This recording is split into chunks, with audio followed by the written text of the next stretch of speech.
కోహ్లీ ఇంకొక్క రివెంజ్ మిగిలిపోయింది కోహ్లీ. ఆ రివెంజ్ తీర్చుకున్నాము అంటే నేను నా కెరియర్ మొత్తం ప్రశాంతంగా నిద్రపోతా. ఇంకా ఏంటి రివెంజ్? 2023 వరల్డ్ కప్ మనల్ని ఓడించిన ఆస్ట్రేలియాను చిత్తు చేశాం కదా. మనం ఒకటే అనుకుంటే ఆఫ్ఘనిస్తాన్ కూడా భారీ షాక్ ఇచ్చింది. ఇంకా ఒకటి ఉంది కోహ్లీ, నువ్వు మర్చిపోతున్నావు. ఇంగ్లాండ్ మీద రివెంజ్. ఇంగ్లాండ్ మీద రివెంజా? మనకు వాళ్ళకు టెస్టుల్లో వన్డేల్లో గొడవ పడుతూ ఉంటాం కానీ ఐసీసీ టోర్నీలో రివెంజ్ తీర్చుకునేంత శత్రుత్వం ఏం లేదు కదా. 2022 T20 వరల్డ్ కప్ మర్చిపోయావా కోహ్లీ? గుర్తొచ్చింది. మన పైన 10 వికెట్ల తేడాతో గెలిచి మనల్ని సెమీస్ నుంచి గెంటేశారు, అదే కదా? అదే ఆ రివెంజ్ మనం సెమీఫైనల్లోనే T20 వరల్డ్ కప్ లోనే తీర్చుకునే అవకాశం వచ్చింది.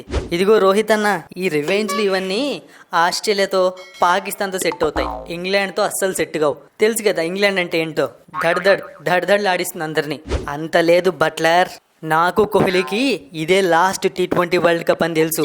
అందుకే మేమున్నప్పుడే మాకు జరిగిన లెక్కలన్నీ సరి చేసుకుంటున్నాం. ఇక నెక్స్ట్ మీరే టార్గెట్. ఇదిగో రోహిత్ అన్న, ఇవన్నీ అయ్యే పనులు కావన్నా.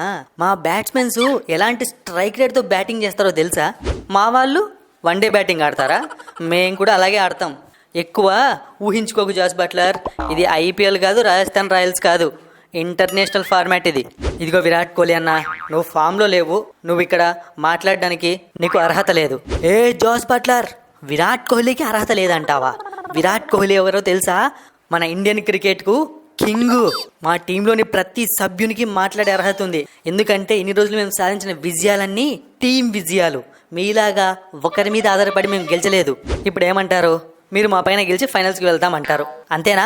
చెప్పాడు కదా మా హిట్ మ్యాన్, ఒక్కసారి నోట్లోంచి మాట వచ్చింది అంటే అది జరిగి తీరాల్సిందే. అదే అంతే.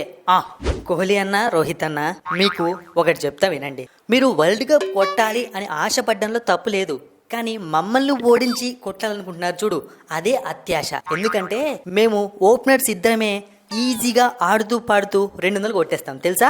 ఏది అమ్మ ఫిల్ సాల్ట్, ఒక్కసారి నా మొహం చూసి ఆ మాట చెప్పు చూద్దాం. ఇదిగో బుమ్రా అన్న, నువ్వు మంచి బౌలర్వే, నేను ఒప్పుకుంటాను, కానీ ఇట్లా ర్యాగింగ్ చేయకూడదు చెప్తున్నా. ఎవర్రా ర్యాగింగ్ చేస్తోంది? ఓపెనర్లు ఇద్దరే కలిసి 200 కొట్టేస్తారా? నేను చూసుకుంటూ ఉండాలా? 2022లో మా వాళ్ళు అలానే కొట్టారు కదా, మా బట్లర్ అన్న, అలెక్స్ హేల్స్. మర్చిపోయారా? అందుకేరా నిన్ను క్రికెట్ ఫాలో అవ్వమని చెప్పేది. ఆ వరల్డ్ కప్ నేను ఆడలేదురా, కేకేఆర్ ఫిల్ సాల్టోడా. ఆ వరల్డ్ కప్ నువ్వు లేవా? అయినా మధ్యలో కేకేఆర్ ఎందుకు వచ్చింది? ఐపీఎల్ ఇంటర్నేషనలే. కేకేఆర్ వాళ్ళు మమ్మల్ని ఓడించారా 2024లో. ఆ రివెంజ్ కూడా ఇప్పుడే తీర్చుకుంటాం. నువ్వే కదా ఓపెనర్, బాగా పర్ఫామ్ చేసావు. ఇప్పుడు ఆడు చూసుకుందాం. నా బౌలింగ్లో యార్కర్లు వచ్చి పడుతూ ఉంటే నీ 2 కాళ్ళు గజ్జ వణుకుతాయి. అయినా రోహిత్ శర్మ అన్న, ఏంది ఇది? మీ ప్లేయర్స్ ఏంది మా వాళ్ళపైన అలా పడిపోతున్నారు? ఇంకొద్దిసేపు ఉంటే మ్యాన్ హ్యాండ్లింగ్ చేసేలా ఉన్నారు. ఇవన్నీ మాకు నచ్చవు, మేము ఇక్కడ నుంచి వాకౌట్ చేస్తున్నాం. వీడేంటి రోహిత్ శర్మ, ఇదేమన్నా అసెంబ్లీనా వాకౌట్ చేయడానికి? వెళ్ళిపోనిలే, మనం గేమ్ గెలవడానికి ప్లాన్స్ రచించుకుందాం. కరెక్ట్ చెప్పావు కోహ్లీ. మనం ముందు ఉన్న ఒక పెద్ద ప్లాన్ ఏంటి అంటే, మనం టాస్ గెలిచి ఒకవేళ బ్యాటింగ్ తీసుకుంటే నువ్వు 50 నేను 50 అంటే 100. ఓకే రోహిత్, ఖచ్చితంగా చెప్పాను కదా, సెమీఫైనల్లో ఆడతానని చెప్పి ఖచ్చితంగా నా 50 ముందే రాసేసుకో. నెక్స్ట్ వచ్చే రిషబ్ పంత్ ఒక 30 వేసుకుందామా? చాలు కదా 30. ఆ తర్వాత సూర్యకుమార్ యాదవ్ ఒక 30 to 40 అంటే 170 వచ్చేసింది మనకి. కరెక్టా? Okay correct. 2022లో హార్దిక్ పాండ్యా మంచిగా బ్యాటింగ్ చేశాడు ఇంగ్లాండ్ పైన. సో కాబట్టి హార్దిక్ పాండ్యా ఒక 30 to 40 వేసుకున్నాం అనుకో, మొత్తం కలిపితే ఎక్స్ట్రాలు కలుపుకొని 210 వచ్చేస్తుంది. చాలు, మనం గెలిచేసినట్టే మ్యాచ్. నైస్, ఈ ప్లాన్ చాలా బాగుంది. మరి నెక్స్ట్ ఒకవేళ మనకు చేజింగ్ పడితే ఏంటి? చేజింగ్ పడితే మనం ఇంత కష్టపడాల్సిన పని లేదు రోహిత్, చాలా సింపుల్గా ఆడేయచ్చు. అప్పుడు మన ఇద్దరమే కలిసి స్కోర్ మొత్తం కొట్టేద్దాం. ఏంది కోహ్లీ అంటే వాళ్ళు ఏమాత్రం బ్యాటింగ్ చేయరనుకుంటున్నావా? కనీసం 200 కొట్టరా వాళ్ళు? ఊరికే ఉండి రోహిత్ శర్మ, మనకున్న పేస్ బౌలింగ్కి స్పిన్ బౌలింగ్కి 200 కొట్టేంత సీన్ వాళ్ళకి లేదు. మహా అయితే 170 లేదా 180. ఓకే, నువ్వు 90 నేను 90, సెట్ అయిపోతుంది. ఏమంటావు? అంటే తాగి బ్యాటింగ్ చేయకూడదు కదా రోహిత్ శర్మ, మన ఇద్దరికి పెద్దగా అలవాటు కూడా లేదు.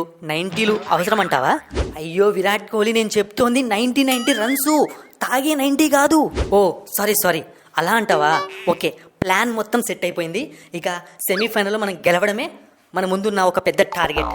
రోహిత్ అన్న, మీరే ప్లాన్ చేసుకుంటున్నారు, మరి మాకేం చెప్పరా?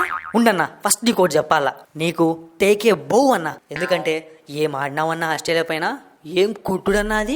సింగిల్ హ్యాండెడ్గా టీమిండియా బ్యాటింగ్ను నీ భుజాలపైన మోసినావు. సరే సర్లేరా హార్దిక్, ఎందుకు ఇప్పుడు పొగుడుతావు? నాకు పొగడతలు నచ్చమని నీకు తెలుసు కదా. సరే ప్లాన్స్ విషయానికి వద్దాం. ప్లాన్స్ ఏమీ లేవురా, మీకు నచ్చినట్టు మీరు ఆడండి. మీరు ఎలాగో 30 40 కొడుతున్నారు కదా, అవే రన్స్ని కొట్టండి. నేను విరాట్ కోహ్లీ ఇద్దరం కలిసి ఎంత కొట్టాలో ప్లాన్ చేసుకున్నాం అంతే. ఓకే, మేము నార్మల్గా బౌలింగ్ నార్మల్గా బ్యాటింగ్ చేయాలి అంతేనా? అమ్మయ్యా, మీ ప్లాన్ మొత్తం వినేసాము. ఇక దీనికి కౌంటర్ ప్లాన్ రెడీ చేస్తాము. చూసుకోండి, మా బౌలింగ్ వాళ్ళు మిమ్మల్ని కనీసం 200 కాదు కదా 150 కొట్టకుండా చేస్తారు. దండికి చూసినాం పో బట్లర్, మేము సరిగ్గా ఆడినప్పుడే 2022లోనే మీ పైన 160 పైన కొట్టామంట. ఇప్పుడు మా వాళ్ళందరూ సూపర్ ఫామ్లో ఉన్నారు. 200 చాలా ఈజీ. కౌంటర్ ప్లాన్ చేసుకుంటావో టెర్రరిస్ట్ ప్లాన్ చేసుకుంటావో నీ ఇష్టం, చేసుకోపో. అది ప్రతి ఒక్కరూ ఇదే ధైర్యాన్ని మెయింటైన్ చేయాలి. సెమీఫైనల్లో గెలిచాక ఆ ఇంగ్లాండ్ వాళ్ళ మీద మనం రివెంజ్ తీర్చుకున్నాక వాళ్ళందరినీ పిలిచి ఒక ఆట ఆడుకుందాం. ఎస్ రోహిత్ శర్మ, ఖచ్చితంగా ఆడుకుందాం.